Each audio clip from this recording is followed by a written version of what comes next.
प्रिय विद्यार्थियों, आपका स्वागत है एजुकेशन प्लेनेट चैनल नौहर पर। और आज के इस वीडियो में हम करेंगे प्रश्नोत्तर। और हमारा जो पाठ रहेगा, कक्षा रहेगी, वो है कक्षा 8 भूगोल विषय का चैप्टर नंबर 6 मानव संसाधन। तो कक्षा 8 भूगोल विषय में चैप्टर नंबर 6 मानव संसाधन के पाठ्य पुस्तक के प्रश्नोत्तर इस वीडियो में हम कर रहे हैं। तो प्रारंभ करते हैं। इसका पहला प्रश्न है, लोगों को एक संसाधन क्यों समझा जाता है। इससे पहले का वीडियो था, उसमें संसाधन के बारे में अच्छे प्रकार से मैंने बात को स्पष्ट किया था। जो मनुष्य के लिए उपयोगी है, जो व्यक्ति है, जो पदार्थ है, वस्तु है, वो सब संसाधन के रूप में आएंगे। और मानव भी एक संसाधन है और मानव को एक उपयोगी संसाधन बनाया भी जा सकता है। अब लोगों को एक संसाधन क्यों समझा जाता है, ये इस प्रश्न का उत्तर हम लेते हैं। लोगों को या मानव को संसाधन इसलिए माना जाता है क्योंकि मानव अपनी आवश्यकताओं और योग्यताओं द्वारा प्रकृति में उपलब्ध वस्तुओं को संसाधन में परिवर्तित करता है। यानी जो प्रकृति में उपलब्ध वस्तुएं हैं वो मानव की आवश्यकता के अनुसार वो जब उपयोगी बनती है तो वो संसाधन बन जाती है। अब मानव स्वयं भी संसाधन है, तो मानव को एक अच्छे संसाधन के रूप में बनाने के लिए उसका अच्छा स्वास्थ्य जरूरी है, वो पढ़ा लिखा होना चाहिए, उसमें कौशल भी होनी चाहिए। तो एक अच्छा स्वस्थ पढ़ा लिखा शिक्षित और कौशल युक्त मानव है, वो एक उपयोगी संसाधन के रूप में देश के विकास में योगदान करता है। इसका दूसरा प्रश्न है, विश्व में जनसंख्या के असमान वितरण के क्या कारण है। तो विश्व में जनसंख्या के असमान वितरण के 4 कारण हैं। भौगोलिक कारक, आर्थिक कारक, सांस्कृतिक और सामाजिक कारक। भौगोलिक कारक का मतलब है इसमें स्थलाकृति, यानी ज़मीन का प्रकृति कैसी है, वो पर्वत है, पठार है या मैदान है, जंगल है। तो इसमें स्थलाकृति, जलवायु, मृदा, जल और खनिज आदि शामिल है जो जनसंख्या के वितरण को प्रभावित करते हैं। आर्थिक कारक में औद्योगिक क्षेत्र रोजगार के अवसर प्रदान करते हैं, अतः बड़ी संख्या में लोग इन क्षेत्रों में आकर बसते हैं। यानी जहाँ व्यक्ति को काम मिलेगा, ठीक ढंग से रोजगार मिलेगा, तो वो एक बहुत बड़ा कारक है कि व्यक्ति का वहाँ पर बसाव शुरू हो जाता है। सांस्कृतिक कारक, धर्म और सांस्कृतिक महत्ता वाले स्थान भी लोगों को आकर्षित करते हैं। सामाजिक कारक, अच्छे आवास, शिक्षा, स्वास्थ्य सुविधाओं के क्षेत्र लोगों को आकर्षित करते हैं। यानी मानव को जहाँ लाभ होगा, मानव को जहाँ पर फायदा होगा, जहाँ उसके लिए कोई बात उपयोगी होगी, तो वो स्थान उसके बसाव को प्रेरित करता है। तो इसमें भौगोलिक कारक, आर्थिक कारक, सांस्कृतिक कारक और सामाजिक कारक इसमें शामिल है। अगला प्रश्न है, विश्व की जनसंख्या अत्यंत तीव्रता से बढ़ रही है, क्यों। तो विश्व की जनसंख्या की वृद्धि के कारण है मृत्यु दर में कमी, स्वास्थ्य सेवाओं में सुधार होने के कारण से मृत्यु दर में कमी आई है, खाद्य आपूर्ति में सुधार हुआ है, उत्पादन बढ़ा है, स्वास्थ्य सेवाओं का विस्तार हुआ है, प्राकृतिक वृद्धि दर है, वो नेचुरल वृद्धि होती है, और प्रवास, एक स्थान से दूसरे स्थान पर मानव जाकर बसता है, तो वो भी जनसंख्या की वृद्धि को बढ़ाता है। तो विश्व की जनसंख्या की वृद्धि के ये उपरोक्त 5 कारण आप उत्तर में लिखेंगे। अगला है, जनसंख्या परिवर्तन को प्रभावित करने वाले किन्हीं 2 कारकों की भूमिका का वर्णन करो। देखिए, जनसंख्या को परिवर्तन को प्रभावित करने वाले जो कारक हैं, जन्म दर, जिसे प्रति 1000 व्यक्तियों पर जीवित जन्मों की संख्या के रूप में मापा जाता है, और मृत्यु दर, जिसे प्रति 1000 व्यक्तियों पर मृतकों की संख्या के रूप में मापा जाता है। जनसंख्या संगठन से क्या तात्पर्य है, ये हमारा अगला प्रश्न है।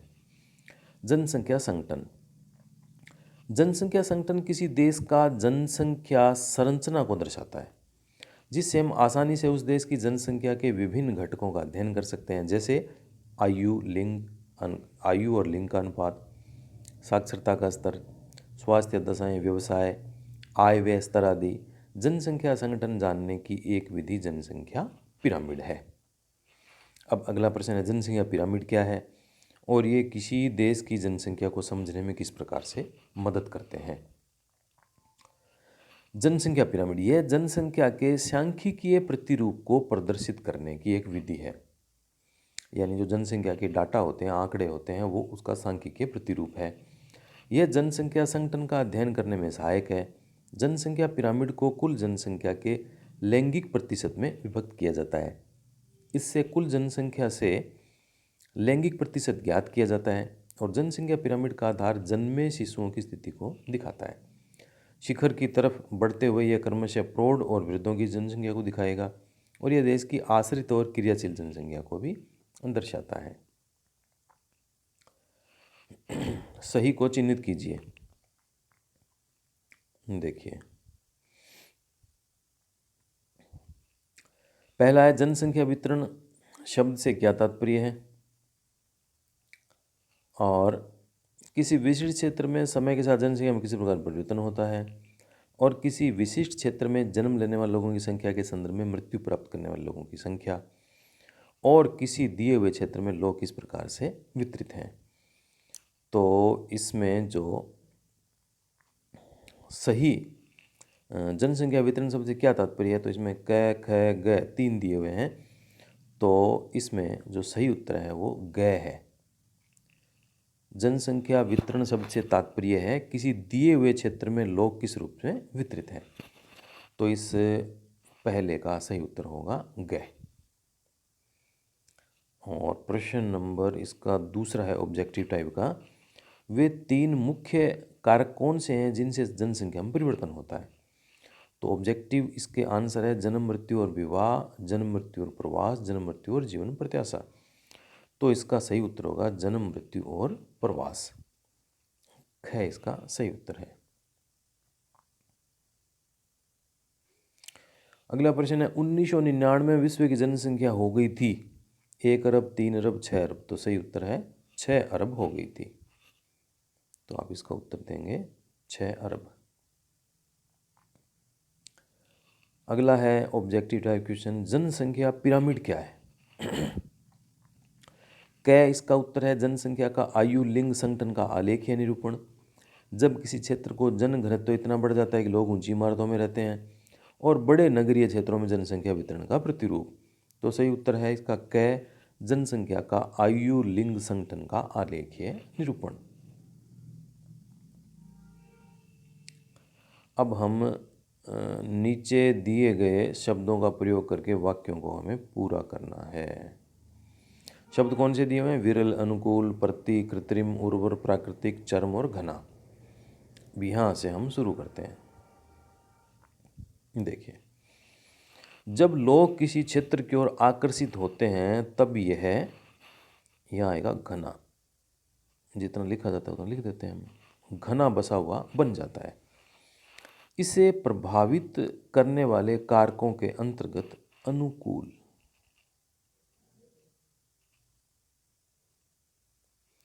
अनुकूल जलवायु और प्राकृतिक संसाधनों, यहाँ आएगा प्राकृतिक, प्राकृतिक संसाधनों की आपूर्ति और उर्वर जमीन आते हैं। तो ये नीचे भी लिखा पड़ा है और हमने यहाँ भी लिख दिया। तो आइए पूरा सेंटेंस बन जाएगा। जब लोग किसी क्षेत्र की ओर आकर्षित होते हैं तब यह घना बसा हुआ बन जाता है और इसे प्रभावित करने वाले कारकों के अंतर्गत अनुकूल जलवायु, प्राकृतिक संसाधनों की आपूर्ति और उर्वर जमीन आते हैं। तो इस प्रकार से हमारा ये पाठ 5 मानव संसाधन इसके पाठ्य पुस्तक के प्रश्न पूरे हुए हैं। और आगे जो वीडियो इसका बनाएंगे प्रश्न उत्तर का, तो उसके जो अतिरिक्त प्रश्न हैं उनको हम लेंगे। तब तक आप इन प्रश्नों से याद कीजिए, अपना कार्य कीजिए। बहुत बहुत आपका धन्यवाद।